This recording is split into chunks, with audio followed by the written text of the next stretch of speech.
오늘 말씀은 이사야서 60장 1절에서 7절 말씀을 통해서 이제 한류를 넘어 복음의 물결로란 제목으로 은혜를 나누기를 원합니다. 세계의 역사는 하나님이 주관하시는 섭리의 역사입니다. 하나님께서 이 땅을 창조하시고 우주 만물을 창조하신 그 목적이 무엇입니까? 하나님께서 영광을 받으시기 위한 것입니다. 하나님이 영광을 받으시기 위해서는 먼저 사람이 하나님의 자녀로서 거듭나야 하는 것입니다. 거듭나기 위해서는 복음을 듣지 아니하면 안 되는 것입니다. 그래서 어찌하든지 아담의 타락 이후로 모든 인류가 죄와 사망의 법으로부터 이제는 영원한 형벌의 길로 갈 수밖에 없는 그러한 상황이 있었기 때문에 하나님께서는 마지막 때에 독생자를 우리에게 보내주신 거예요. 저를 믿는 자마다 멸망치 않고 영생을 얻게 하기 위해서인 것입니다. 그래서 이 복음이라는 것, 고린도전서 15장 3절과 4절에 있는 그 말씀, 내가 들은 것을 너희에게 전하였노니 곧 예수께서 성경대로 동정녀 마리아에게 태어나시고 또 십자가에서 성경대로 우리 죄를 위하여 죽으셨다가 장사 지낸 바 되었다가 성경대로 3일 만에 부활하신 그 놀라운 사건, 이것은 인류의 구속의 사건이에요. 하나님께서 세상을 향한, 잃어버린 영혼들을 향한 하나님의 그 놀라운 희생이다. 아가페적인 사랑이다. 그래서 모든 인류의 역사는 여러 가지 보는 관점이 다르지만 하나님 편에서 볼 때 모든 것은 복음의 역사인 것입니다. 구원의 역사인 것입니다. 구속의 역사인 것입니다. 그래서 하나님께서는 이러한 그 복음을 통하여 구원을 주시기 위하여 하나님께서는 만세 전부터 특정한 사람들을 택하시고 민족을 택하셨어요. 그래서 어떤 시대이든지 하나의 민족을 들어서 하나님의 뜻을 이루기를 원하셨던 것입니다.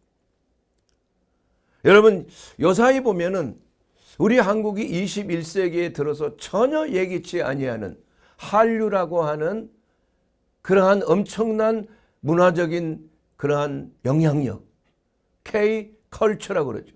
K-푸드, 뭐 K-드라마, 뭐 K-필름, 뭐 K, 뭐 이제는 뭐 팝뿐만이 아니라 이제는 K-스피릿의 시대가 왔다. 이 모든 것들은 하나님께서 역사를 통하여 한 민족을 택정하시고 지금까지 이스라엘 택정하시고 또 이스라엘을 통하여 또 로마를 택정하시고 바울 사도를 통하여 또 로마가 팍스 로마니카 전 세계의 세계를 정복하는, 유럽을 다 정복하는 그런 로마를 통해서 복음의 길이 열려졌고 모든 길은 로마로 통한다 해서 복음이 전해지기 위한, 또 그 다음에는 헬라 그 문화가 또 득세, 로마가 망하고 나서 그리스 문화, 헬레니즘, 그리고 알렉산더 대왕을 통해서 이제 언어가 통일되는 거예요. 언어가. 그래서 사도 바울도 한 가지 헬라어를 가지고 복음을 전한 겁니다. 예. 그래서 그러한 헬라 문화가 중심이 되었을 때 하나님은 그리스를 사용하셨어요. 또한 그것이 지나고 난 다음에는 독일, 영국, 그 위대한 해가 지지 아니하는 나라 영국, 독일의 종교개혁, 이걸 통해서 엄청난 복음의 역사가 전 세계에 퍼지게, 그리고 미국을 하나님께서 청교도를 통해 미국을 세우게 하시고 이제는 미 제국과 같은 그러한 엄청난 천조국의 그러한 영향력을 통해서 전 세계에 복음이 전파되고 이 나라 동쪽 끝에 있는 작은 아침의 나라에까지 미국에서 복음이 전파된 거예요.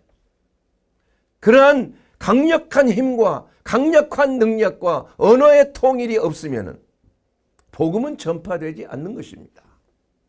그렇기 때문에 하나님께서는 복음 전파를 위하여 전 시대를 통틀어서 4가지의 동일한 패턴을 가지고 일하시는 겁니다.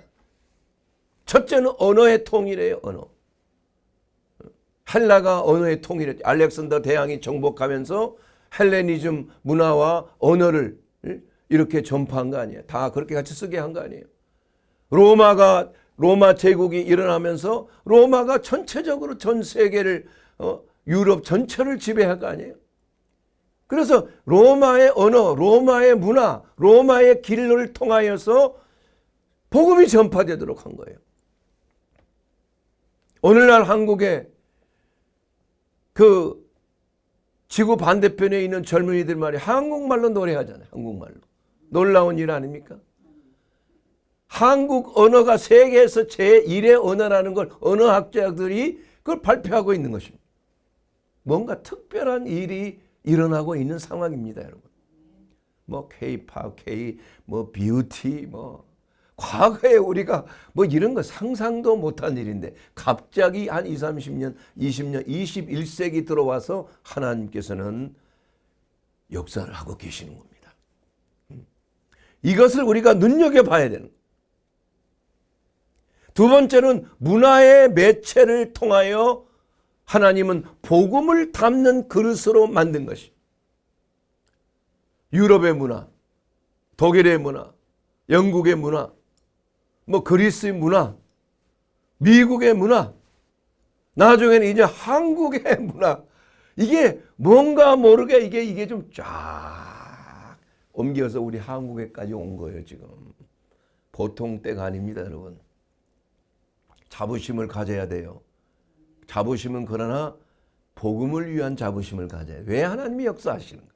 왜 이 작은 나라 한국에 그렇게 이 상하리만큼 이게 뜨는가, 이 문화가. 세 번째는 기술의 사용입니다. 늘 하나님은 어디를 가든지 그 복음을 전하기 위해서 이스라엘을 사용했고, 그 다음에 뭐 로마를 사용했고, 그 기술 문명이 극도로 발달. 그 다음에 그리스 문명을 사용했고, 그리고 또 영국, 독일, 이러한 그 기술적인, 테크닉적인 이러한 놀라운 발달을 통해서 복음을 전하는 확산되는 도구로 사용하신 거예요. 지금 우리나라가 인터넷 속도가 제일 빠르잖아요. IT 문화가 세계 탑 아닙니까? 또한 반도체 문화, 이런 것들이 왜 이렇게 돼 있는가? 이것은 바로 복음을 전하는 도구로서의 기술의 그 놀라운 발달, 이걸 통해서 복음을 담는 그릇이 되는 겁니다. 도구가 되는 거예요. 확산의 도구가 될 수가 있는 것입니다. 요새는 유튜브를 통해서 전 세계에서 유튜브를 틀면은 뭐 지금도 새벽 기도하고 박관 TV 통해서 뭐 이렇게 나가는 거 아니에요? CLTV나 이런 게 3만회, 뭐 4만회, 뭐 이번에도 한 3만회 넘는 클릭수를 가지고 지난주 설교도. 하나님께서 뭔가 모르는 이러한 미스미디어 기술을 통하여 하나님은 그것을 복음을 전파하게 하시는 거예요. 그리고 넷째로는 이제는 그것을 전할 수 있는 민족을 부르시는 겁니다. 민족을 부르시는 거예요. 그런데 그 민족을 통해서 하나님께서 선택하시는데 그게 다 어떤 뭐 이민족도 쓰시고 저민족도 쓰시는 게 아니에요. 항상 하나님이 쓰시는 민족은 기술이 발달했고 언어가 통일됐고 놀라보게 그러한 그 복음을 전하는 매개체들이 길이 열린 거예요. 길이. 그걸 한번 오늘 이 말씀을 통해서 한번 나눠보기를 원하는 것입니다. 한국은 이 하나님께서는 우리 민족에까지 이 복음이 전해지기 전에 맨 처음에 이스라엘을 선택한 거 아니에요. 아브라함을 부르신 거 아니에요. 우상의 나라에서. 그래서 너는 내가 명령한 그곳으로 가라 한 그곳으로 너는 가라.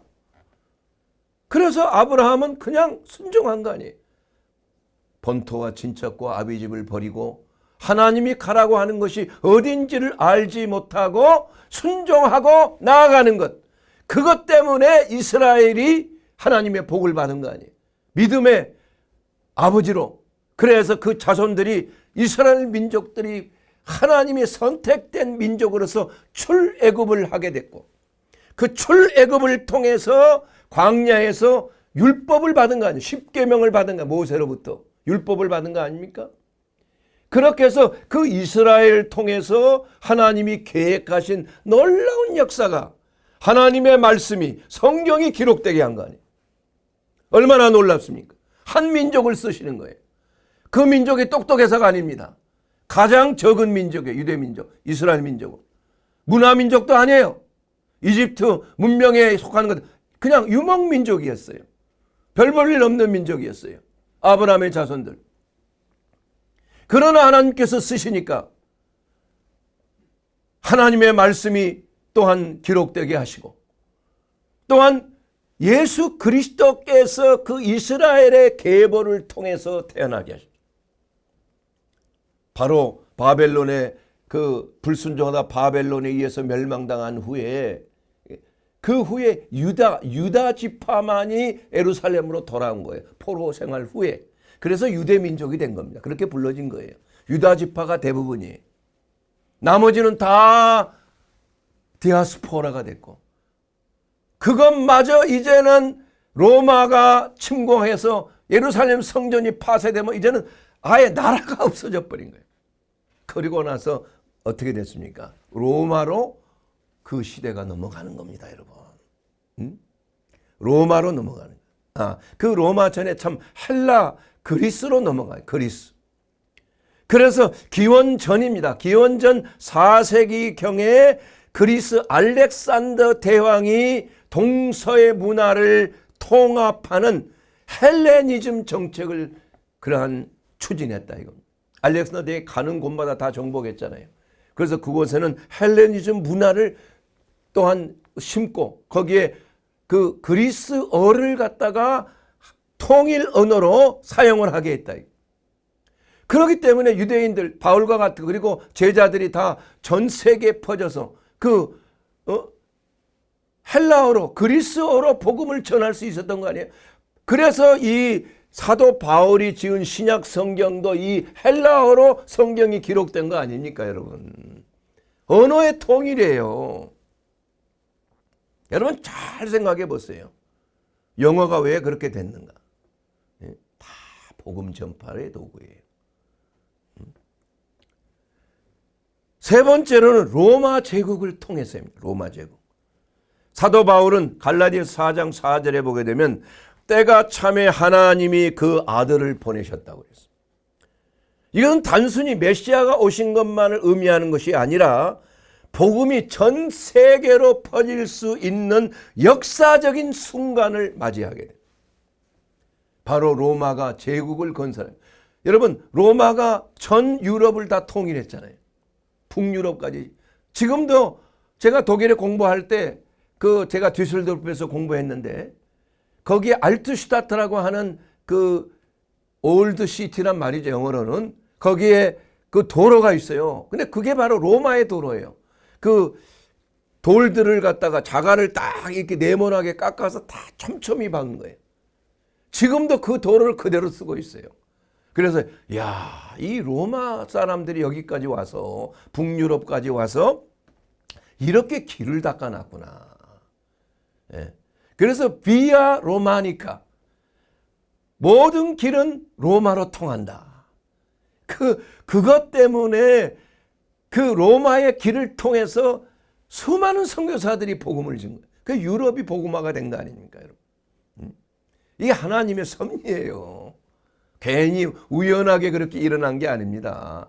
그래서 하나님께서는 한 민족을 쓰시는 겁니다. 로마 민족을 쓰셔서 전 세계의 한 그 유럽권 전체를 통일하게 하고 로마 제국하에 평화를 누리고 로마의 시민권을 또한 습득하게 하고 그곳에서 복음을 전할 수 있는 그러한 놀라운 특권을 누리게 한 게 사도 바울도 로마의 시민권을 가졌기 때문에 그는 어디 가나 로마의 시민으로서 대우를 받고 복음을 전할 수가 있었다. 안전하게. 이것이 바로 하나님의 그 위대하신 하나님의 섭리예요. 언어를 통일하게 하고 길을 또 만들게 하고 문화가 아주 꽃피게 해서 복음이 전파될 수 있도록 하는 거예요. 그 다음에 네 번째로는 독일을 통해서입니다, 여러분. 이게 항상 그게 그 창세기 때부터 이렇게 쭉 이스라엘을 통해서 또 헬레니즘을 통해서 그리스를 통해서 로마를 통해서 또 유럽까지 와서 유럽에서 독일의 역사가 일어나는 겁니다. 어떤 역사가 일어납니까? 중세 암흑시대 주후 5세기부터 15세기까지를 암흑시대라고 그래요. 1000년 동안은. 왜 암흑시대입니까? 복음이 전파되지 않은 것. 교권주의. 성경을 라틴어로만 해서 그 신부님들만 그 가톨릭의 신부들만 성경을 알 수가 있는 거예요. 라틴어를. 일반 사람들에게 라틴어 공부를 안 시킨 거예요. 모르는 겁니다. 그러니까 모든 것이 이 교황 중심으로 모든 것이 이루어져요. 그러니까 복음이 캄캄한 거죠. 사람들이 복음을 말씀을 모르는 거 아니에요. 그러니까 면죄부를 그 베드로 성당을 짓기 위해서 로마의 성당 대성당을 짓기 위해서 베드로 성당을 지을 수 있는 기금을 마련하기 위해서 면죄부를 팔았잖아요. 유럽에서. 특히 독일에서. 그래가지고 이것을 사게 되면 너 금화나 은하가 그 동전 그 현금함에 들어가서 땅 떨어지는 땡그랑 소리가 나면 너희 조상들이 연옥에 있다가 천국으로 확 올라간다는 거예요. 실제로 그렇게 가르친 거 아닙니까? 그렇게 돼서 결국은 이 교회의 본질인 복음이라는 것이 완전히 사라져버리고 만 모든 것이 전통 중심, 교권 중심, 또 뭐 이상한 교리 중심으로 복음이 전파돼요. 모든 것이 행함으로 구원받고 또 성물이라고 해서 그것을 천사 숭배라든지 마리아 숭배라든지 이러한 숭배 문화예요. 이게 얼마나 잘못된 겁니까, 여러분? 그래서 마르틴 루터는 1517년에 비텐베르크의 그 95개 조의 반박문을 비텐베르크의 그 벽에다가 그걸 붙여놓고 종교개혁이 시작이 된 거 아니에요. 그 마틴 루터를 하나님께서 택정하신 거 아니에요. 예? 그렇게 해서 그가 그 청년 시대에 그 에르푸르트라고 하는 그 대학에 그 법과대학에 공부를 했어요. 나중에 변호사가 되기 위해서. 그랬는데 친구와 길을 가다 갑자기 벼락이 친 거예요. 그 친구가 옆에서 죽어버렸어요. 자기도 죽을 뻔한 거예요. 너무 큰 충격을 받고 그때 서운한 거예요. 살려주시면 제가 평생을 수도사로 내 자신을 바치겠습니다. 이렇게 한 겁니다. 그렇게 해서 수도사가 됐어요. 그래서 그 마틴 루터는 자기의 그러한 죄책감 그리고 아주 성화된 그러한 삶을 살지 못하는 이러한 구원의 문제, 죄의 문제 이런 것 때문에 엄청나게 고민을 많이 했어요. 그래서 그 이태리 로마에 가서 그 쌍스칼라라고 하는 그 계단 28개 계단을 올라가면서 기도하는 저도 가봤어요. 저도 그 가톨릭 신부님 제 알고 있는 그 학교의 그 교장선 신부님인데 그분이 그 이태리 여행 갔을 때 그분하고 같이 28계단을 올라가면서 그때는 제가 가톨릭이었으니까 뭐 주기도문 외우고 성모성 외우고 또 주기도문 외우고 28계단을 올라갑니다. 그리고 맨 꼭대기에는 예수님의 그 십자가 조각이 담겨져 있는 그 유리관 밑에 바닥에 그렇게 되어 거기다가 키스를 하고 나오는 거예요. 지금도 그게 눈에 선합니다. 그런데 그 마틴 루터가 똑같이 그렇게 한 거예요. 그 사람들이 다 그렇게 성지순례를 하니까. 그런데 하는 도중에 갑자기 하나님의 말씀이 생각이 나는 거예요. 로마서 1장 17절에 있는 말씀이에요. 8번째 전설에 의하면 그렇습니다. 8번째 계단에 왔는데 복음에는 하나님의 의가 나타나서 믿음으로 믿음에 이르게 하나니 기록된 바 오직 의인은 믿음으로 말미암아 살리라 함과 같으니라. 바로 이 말씀이 마음속에 확 들어온 거예요. 그래서 이것은 이런 식을 통해서 우리가 무슨 성화에 이르는 것도 아니고 구원에 이르는 게 아니다. 오직 믿음을 통해서이다. 그렇게 해서 그 자리에서 내려와서 종교개혁을 일으킨 거 아닙니까? 이것은 그대로 있어서는 안 되겠다. 복음의 본질, 바로 믿음으로 말미암아 구원을 얻게 되는 이 복음의 핵심의 본질을 교회가 회복을 해야 된다. 그래서 그 종교개혁자들이 마틴 루터와 함께 그 5가지 슬로건을 걸었잖아요. 오직 성경으로. 진리의 근본은 성경 말씀, 기록된 성경이라. 예. 그게 기준이 있어야 되는 거 아니에요, 진리가. 솔라 스크립투라. 오직 믿음으로. 솔라 피데. 예. 오직 은혜로. 솔라 그라치아. 오직 예수로. 솔루스 크리스투스. 그리스도로 말미암. 솔라 뭡니까? 그라치아. 오직 은혜로뿐 아니라 오직 솔라 데오스. 하나님께 영광. 데오스 글로리아. 영광이라 이게. 오직 하나님께 영광. 이 5가지 슬로건이 바로 종교개혁의 핵심이 된 겁니다. 그래서 우리가 이렇게 자유스럽게 예수를 믿고 복음을 접하게 된 거 아니에요. 그 맨 먼저 한 것이 그 뮤르텐베르크 성당에서 이 번역을 한 거 아닙니까? 루터가 독일어로 번역을 해서 첫 번째 성경이 나온 거 아니에요. 그게 루터 번역이. 저도 루터 번역을 지금도 개정된 루터 번역을 읽고 얼마나 많은 은혜를 받았는지 모릅니다. 이와 같이 우리 하나님께서는 그 독일을 통해서 종교개혁을 일으키고 유럽 전체가 종교개혁 운동을 통해서 복음으로 돌아가는 하나님의 말씀을 번역하게 했다. 영국은 킹 제임스 성경, 그걸 통해서 킹 제임스 성경이 그 번역이 된 거 아닙니까? 그리고 그 다음에 바로 영국을 통해서 그 놀라운 하나님의 역사가 전 세계로 퍼지게 된 거 아니에요. 영국이 대영 제국 아닙니까? 해가 지지 않는 나라예요. 식민지가 뭐 인도 동양에 있까지 홍콩 저기 다 해서 영국 식민지였잖아요. 그렇게 함으로 인해서 영어가 전 세계의 언어가 될 수 있는 그러한 발판이 돼요. 그게 언어의 통일을 이룬 겁니다, 여러분. 이 하나님의 놀라운 비밀이에요. 복음이 전해지려면 언어의 통일을 이루게 되는. 언어가 으뜸이 되는 언어가 되는 겁니다. 한국어가 지금 막 이상하게 올라가고 있는 그 이유도 그거예요. 그래서 수많은 해외 선교 단체들을 설립해서 위대한 선교사들이 많이 나왔잖아요. 유명한 인도 선교의 아버지 윌리엄 캐리.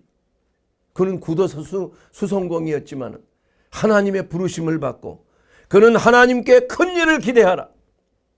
하나님을 위해 큰 일을 시도하라. 이러한 유명한 말을 남긴 거 아니에요. 인도 선교의 발판이 된 거 아닙니까?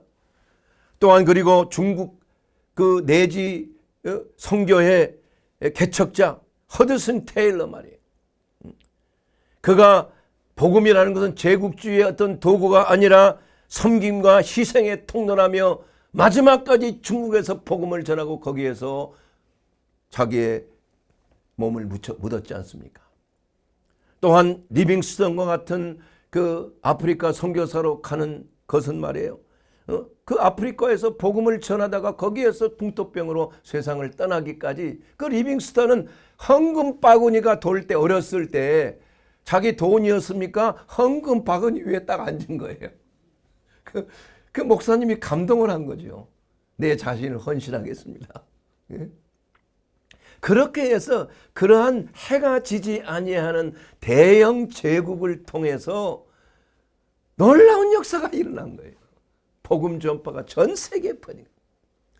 그리고 나서 또 다음 단계로 이제는 영국의 그 기운이 점점 사라지고 대영 제국의 기운이 사라지니까 미국의 선교 또 그 플라이머스라고 하는 그곳에서 102명의 청교도들이 가서 미국에 내리자마자 교회를 만들고 그 주위에 집을 만들어서 복음 전파를 시작한 거 아니에요. 하나님을 섬기고. 그래서 미국이란 나라가 엄청난 하나님의 복을 받은 나라가 됐다 이겁니다, 여러분. 그래서 이 창세기 12장 2절과 3절에 보게 되면 내가 너로 큰 민족을 이루고 내게 복을 주어 내 이름을 창대케 하리니 너는 복이 될지라. 너를 축복하는 자에게 내가 복을 내리고 너를 저주하는 자에게는 내가 저주하니 땅의 모든 족속이 너로 말미암아 복을 받을 것이라. 하나님께서는 그 시대에 쓰시는 그 민족을 높이셔서 하나님께서는 복의 근원이 되게 하신. 왜냐? 왜 복의 근원입니까? 하나님의 복음을 전파할 수 있는 그러한 길을 열어주시기 때문에, 그러한 민족이 됐기 때문에 창대케 되시는 거예요. 그러나 우리가 조심해야 될 것은 미국이 점차적으로 도덕적인 것 상대주의가 되고 세속화가 되고 낙태법, 동성애 합법화가 되고 복음의 중심에서 점점 멀어지는 거예요. 이번에 뉴욕에서 무슬림이 시장, 이렇게 무슬림이 시장이 되는 그런 시대에 살고 있는 거예요. 미국이라는 나라가 어떤 나라입니까? 그만큼 복음이 쇠퇴되고 마는 거예요. 복음이 쇠퇴되면은 그 나라도 쇠퇴가 되게 돼 있어요. 점차적으로. 그런데 놀랍게 우리 하나님께서는 늘 한 제국을 높이 세우셔서 로마 제국, 대영 제국, 미국과 같은 천조국과 같은 강대국, 세계 경찰형 강대국을 통해서 우리나라에게까지 복음이 전파된 거 아닙니까? 미국에서. 미국이 아니었으면 우리가 어떻게 남한이 대한민국이 성립될 수가 있었겠어요? 지금 가만히 보면은 미국과 좋은 관계를 유지했던 나라는 다 잘 살게 돼요. 그거 참 희한합니다. 그건 왜 그러냐 하면은 다른 게 아니에요. 미국이 꼭 잘했다는 그런 것만이 아니라 하나님이 복을 주시는 거예요. 하나님의 복음이 전파되는 것은 반드시 하나님께서 그 나라를 강성케 하시는 거예요. 왜 그렇습니까? 바로 복음을 전파하기 위한, 능력을 가지게 하기 위한 거예요. 이 나라가 갑자기 100년 사이에 이렇게 초경제 대국으로 올라갈 수 있게 된 것이 뭐 때문입니까, 여러분? 착각하면 안 됩니다. 교만하면 안 됩니다. 우리 하나님께서 우리에게 무궁화라고 하는 무궁화 꽃을 주셨다. 이것이 바로 샤론의 꽃, 예수 그리스도를 상징하는 꽃 아니겠습니까?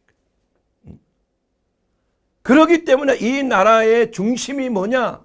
왜 하나님께서 우리 대한민국을 그렇게 들어서 마지막 때 한류 문화로서 하나님께서 그렇게 귀하게 쓰실 수가 있느냐? 그것을 우리가 깨닫지 아니하면 안 되는 것입니다.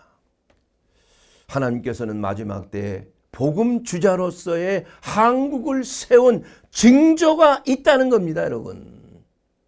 21세기의 문화 선교의 주자로 K-스피릿, K-컬처, K-푸드, K-뷰티 이러한 한류가 물밀듯이 전 세계를 강타하는 그러한 지금 시대가 지금 왔다는 겁니다, 여러분. 우리에게는 이러한 스피릿이 있어요. 우리 한국의 사람들 속에 가지고 있는 그러한 스피릿이에요. 그 스피릿은 뭐냐? 이렇게 하나님께서 왜 한국을 쓰실 수밖에 없느냐? 왜 나라가 많은데 왜 이 민족을 쓰시느냐? 이유가 있습니다. 첫째는 한국은 고난의 역사를 가지고 있는 나라예요. 역사적으로 2000번 이상이나 외세의 침범을 받은 민족입니다. 끊임없었어요.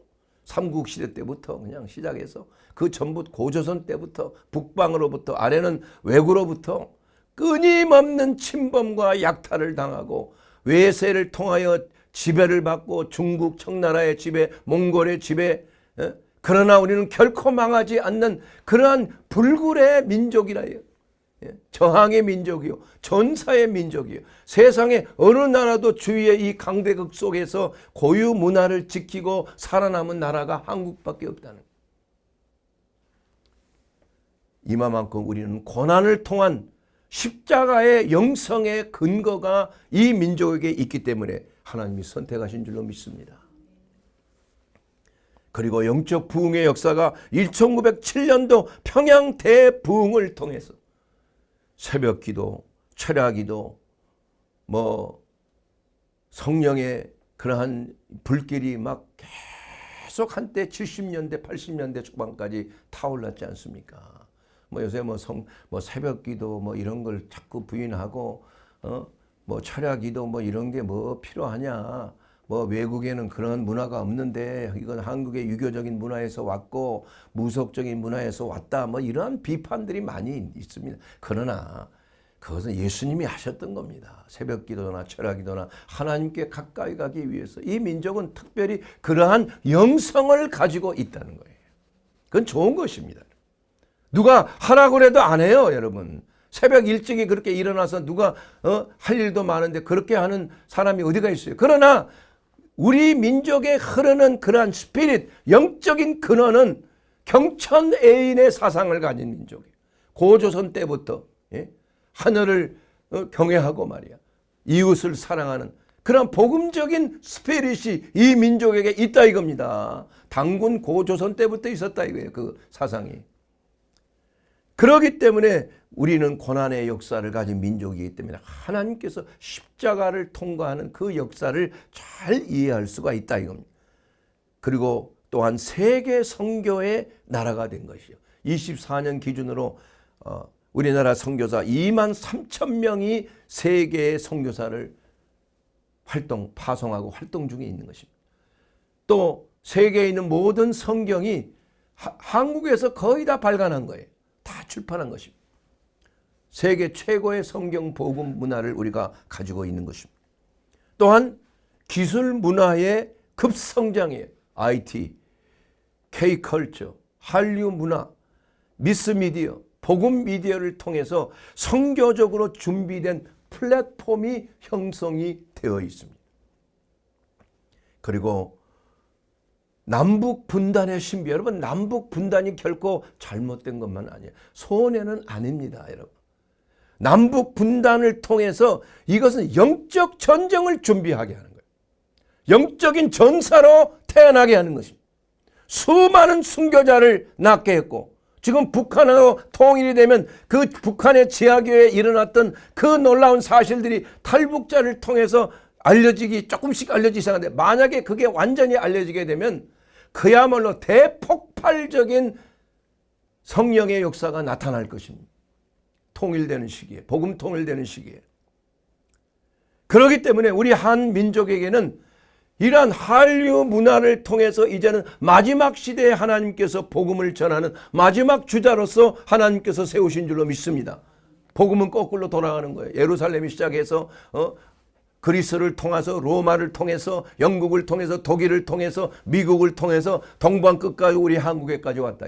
동양에서는 우리 한국만큼 그렇게 기독교에 대한 예수님을 사랑하고 모이기를 하고 열심히 하고 기도하고 하는 민족이 이 한민족밖에는 없는 것입니다. 이것이 바로 이제는 중국의 복음을 증거하고 중국을 통해서 다시 러시아나 중동이나 유럽이나 또한 예루살렘에 이르기까지 그 복음이 돌아갈 때 우리 주님께서 다시 오시는 줄로 믿습니다. 우리 한국 사람에게는 4가지의 스피릿이 있어요. 4가지의 스피릿. 이것은 바로 정, 헛, 합, 열입니다. 정적인 민족. 우리는 정이 많잖아요. 우리는 정스러운 걸 좋아하잖아요. 저 사람은 참 정이 간다. 정머리 없어. 이런 말을 많이 하는 거예요. 이 정이라는 걸 굉장히 중요하는 우리 민족의 특성이에요. 근데 그 정문화가 그리스도의 사랑의 관계를 맺게 하는 그러한 아가페적인 사랑의 관계를 맺게 하는 그러한 밑바탕이 되는 거예요. 그래서 우리가 남이가 우리가 같은 한 피를 나눈 한 민족인데 우리가 남이가 이러한 그 공동체적인 정문화가 있는 겁니다. 이건 한국 사람이 가지고 있는 특유의 문화예요. 그래서 교회가 부흥할 수가 있는 겁니다. 모이기를 좋아하고 서로 만나서 맨날 싸우고 할지라도 그래도 부딪히다 보면 자꾸 뭐 가시에 찔리고 하지만 그런 가운데서도 우리는 끊임없이 모이기를 좋아하고 하나님 말씀 안에서 서로 정을 나누는 이러한 스피릿이 있다는 얘기예요. 그리고 헌입니다. 헌. 이것은 자기 희생과 헌신을 좋아하는 거예요. 뭐 부모가 자식에게 희생하는 거 얼마나 대단합니까? 우리 한국 부모님처럼 자식에게 그 몸을 갈아가면서 그냥 자기는 옷 한 벌 제대로 안 입고 자식에게는 그냥 다 눈 팔고 소 팔고 해서 교육시키고 말이에요. 헌신적으로 자기의 삶은 없었잖아요. 우리 시대만 해도 그래요. 예? 지금도 크게 다르지 않습니까? 이 교육열이라는 건. 그만큼 우리나라 사람에게는 이러한 헌신적인 이러한 그 헌이 있다는 거예요. 이 스피릿이. 그렇기 때문에 하나님 앞에 우리가 헌신하고자 하는 그 마음, 이 마음은 어느 나라보다도 강한 거예요. 헌금을 드리는 것도 어느 나라에도 없는 그러한 헌금 액수가 나오는 거예요. 그만큼 하나님 앞에 헌신하고자 하는 그러한 마음의 준비가 돼 있다 이겁니다, 여러분. 저는 신앙생활 하면서 독일의 한인교회에 있으면서 거기에 간호사 분들하고 광부분들하고 이렇게 대부분이 있는데 교민들이 10의 9조를 드리는 분 봤어요. 많이 봤어요. 뭐 그중에 집사님들은 대부분이 그렇게 하더라고요. 그냥 몽땅 하나님 앞에 드리는 거예요. 나중에는 다 선교사가 되고 저도 목사가 됐잖아요. 그 교회 출신은. 얼마나 24시간 돌아가면서 기도하고 앉으면 울면서 기도하고 얼마나 참 그런 하나님에 대한 헌신과 기도가 대단. 그 사실을 목격했기 때문에 초대교회를 방불하는 그러한 그 독일 사람들의 그러한 그 차별 속에서 그걸 견디면서 하나님을 사랑하고 주님의 몸된 교회에 헌신하는 이러한 모습을 저는 많이 본받았다. 이게 바로 한국인들의 합의 정신입니다. 연합하는 정신이에요. 헌신하는 정신인 것입니다. 그리고 네 번째로는 열입니다. 열정과 에너지. 한국인의 그 열정은 따라올 수가 없어요. 2002년 월드컵 때 그 열정을 보십시오. 그리고 이 빨리빨리 문화를 보십시오. 그 열정, 이루고자 하는 문화. 그냥 저녁 밤에 시키면 새벽에 그냥 물건이 배송되는 문화. 세상에 이런 문화가 어디 있어? 뭐 이번에 참 그런 뭐 이거 뭐 좀 폐지하자 뭐 그러지만 그러나 그 주 5일 근무하고 새벽 배송 괜찮아. 예? 이렇게 하면서 뭐 과반수가 넘는 그런 배송하시는 분들이 새벽 배송 철거하는 거 반대라고 그러잖아요. 열심히 해요. 열심히 사는 겁니다, 여러분. 예? 이와 같이 하나님께서는 이러한 정헛함열, 정적이고 헌신적이고 연합적이고 그리고 열정적인 우리 한국 사람의 정서, 이 스피릿이 바로 복음의 스피릿과 같다 이겁니다, 여러분. 이게 맞아떨어지는 거예요, 이게. 그래서 하나님께서는 이 민족을 쓰실 수밖에 없어요. 쓰실 수밖에. 사랑하는 여러분, 이와 같이 한류라는 것은 단순한 유행으로 생각하면 안 됩니다. 하나님께서 쓰시기 위하여서 준비했고 또 준비된 우리 민족을 하나님께서 쓰신다는 거예요. 우리 민족 초sen, 조선이라는 그 말 자체가 여러분 그 뜻이 있잖아요. 조자 아침 날 일자에다 십자가 밑에 십자가 그 다음에 달 월자 이게 조 아닙니까? 아침에도 십자가 저녁에도 십자가 아니에요. 선이란 게 뭡니까? 양양자에다가 고기요. 그게 두 개 합한 게 아니에요. 물고기는 익투스 그리스도인을 상징하는 거 아니에요? 양은 하나님의 약물이 아닙니까? 선교사들이 놀라는 거예요. 세상에 이런 민족이 어디가 있는가? 세상에. 그리고 머리에는 갓을 썼다. 갓. 요새 갓이 얼마나 멋지고 멋져요. 이게 갓이라는 뭐 머리에 하나님을 모시고 사는 민족이구나. 이게 우연한 것이 아니라고 저는 믿습니다. 우리나라 꽃이 바로 샤론의 꽃과 같은 학명이잖아요. 히비스쿠스, 시리아쿠스. 샤론의 꽃이란 말입니다. 그게 시리아쿠스라면 샤론이란 말이에요. 예? 이와 같이 우리 하나님께서는 마지막 때에 주님의 오시는 길을 예배하기 위해서 이 민족을 하나님께서 쓰시는 겁니다. 그렇기 때문에 우리는 이러한 하나님의 그 뜻을 우리는 늘 마음판에 새겨두고 우리가 이 시대의 마지막 복음의 주자로서의 그 사명을 감당하기 위해서는 어떻게 해야 됩니까, 여러분? 우리 모두가 하나님의 말씀 안에서 다 구원받고 민족의 복음화가 속히 이루어질 줄 믿습니다. 오늘 본문 말씀에도 분명히 이렇게 말씀하고 있어요. 4절에 보면 60장 이사야서 60장 4절에 보면은 내 눈을 들어 사방을 보라. 무리가 다 모여 내게로 오느니라. 내 아들들은 먼 곳에서 오겠고 내 딸들은 안개어 올 것이라. 그때 내가 보고 기쁜 빛을 내며 내 마음이 놀라고 화창하리니 이는 바다의 부가 내게로 돌아오며 이방 나라들이 재물이 내게로 오이니라. 마지막 때 하나님께서 이 한국을 엄청난 부를 축적하는 이 나라로 경제적인 대국으로 하나님이 세우십니다. 또한 국력의 대국으로 여러분 K방산이 전 세계적으로 히트를 치고 있잖아요. 뭐 수조 원, 수십조 원씩. 왜 그렇습니까, 여러분? 그만큼 하나님께서는 우리를 준비시키고 계시는 겁니다. 전 세계를 향하여 이 민족은 사시사계절 봄, 여름, 가을, 겨울 계절이 뚜렷해. 그렇기 때문에 어디를 가나 적응이 됩니다. 저 시베리아 가도 적응이 되고 저 더운 먼 적도에 가도 적응이 되고 말이에요. 그리고 우리 피부는 백인도 아니고 흑인도 아니야. 적당하게 다 섞여서 살 수 있는 거예요. 그렇기 때문에 이 복음을 전하는 도구로서 하나님이 다 예비하셨습니다. 우리 한국 언어로 사람들이 한국말로 노래를 부르게 하고 말이에요. 한국 기술로 한국 스마트폰으로 이 복음을 듣게 하고 말이지. 이제는 한국 푸드, 한국 음식을 사모하고 한국 드라마를 사모하고 이 모든 것들이 다 복음의 도구가 되는 줄로 믿습니다. 우리 한국인 특유의 정헌합열, 이 네 가지의 스피릿, 이 네 가지의 정신이 바로 기독교의 정신과 연합하여 나갈 수 있는 유일한 통로가 되는 걸로 믿습니다.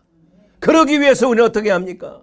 사랑하는 여러분, 이스라엘 통해 구속의 역사를 하나님께서 시작하셨고 영국과 독일과 미국을 통해 세계 선교의 문을 여셨고 이제는 한국을 들어서 복음의 한류 K-스피릿의 물결을 전 세계에 흘려보내고 있는 줄로 믿습니다. 이제 그 시장은 우리 한 사람 한 사람이 마음문을 열고 예수 그리스도가 우리의 구주로 영접하여 예수님이 하신 말씀대로 보라, 이제 내가 문 밖에서 서서 내 마음을 두드리노니 누구든지 내 음성을 듣고 문을 열면 내가 그에게로 들어가 나로 더불어 먹고 그로 더불어 먹고 그는 나로 더불어 먹으리라. 예수 그리스도께서 나의 하나님, 나의 구주로 영접하실 때 영접하는 자 그 이름을 믿는 자들에게는 하나님의 자녀가 되는 권세를 주셨다 이겁니다. 사랑하는 여러분, 그러기 위해서 이제는 우리가 기도해야 될 때입니다.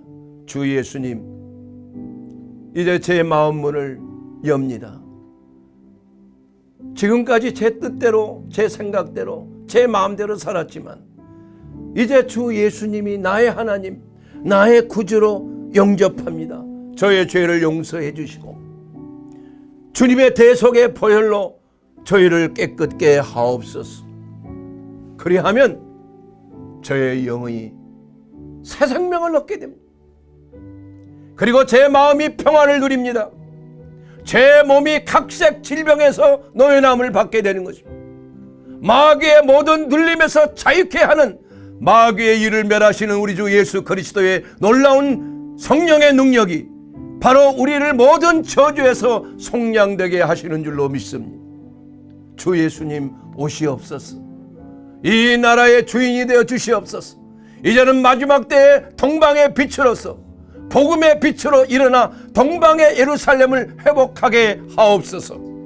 그러기 위해서 오늘 이 시간 저와 여러분이 그리스도 예수 안에서 성령께서 역사하실 때 모두가 성령 충만함을 받고 마지막 때에 일어나 빛을 발하는 민족 되게 되기를 주의 이름으로 축원합니다. 이사야서 60장 1절에 보면 일어나라 빛을 발하라 여호와의 영광이 내 위에 임했느니라. 사랑하는 여러분, 오늘 시간 이 말씀이 우리의 삶 속에 놀랍게 역사하지 않습니까? 성령의 역사를 통해서 여러분이 새롭게 변화되고 이 민족이 이제는 마지막 때에 일어나 복음을 들고 전 세계를 향하여 빛을 발하는 민족 되기를 주의 이름으로 축원합니다.